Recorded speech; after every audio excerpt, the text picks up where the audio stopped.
Every year, people in this province take part in the Great British Columbia Shakeout, and MLAs in Victoria joined in today, pausing their work for a practice quake safety drill.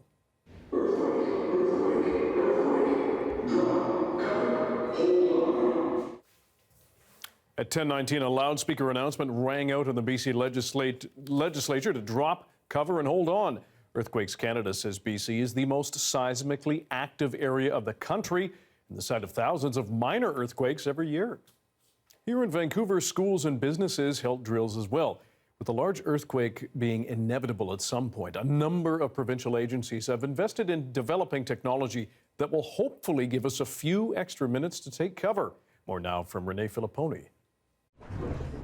All right, so this is what it feels like to be in a magnitude 8 earthquake. It is shaking really hard. This is an earthquake simulator called the Quake Cottage, and it's part of the Great Shakeout. It is a global earthquake drill. Millions of people participating today so they can be prepared. The message is when you see or you feel the earth shake, you're supposed to drop, cover, and hold to protect yourself. We want to build some muscle memory. We want to be able to immediately drop to the ground when we feel the earth shaking, cover our heads, get underneath a sturdy object like a table if you can, wait for 60 seconds after the ground stops shaking, then you feel safe to leave, you can do that.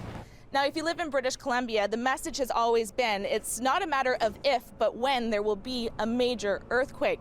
So there is new technology now that can give people a heads up so they can know before the major shaking begins. They're called earthquake early warning systems.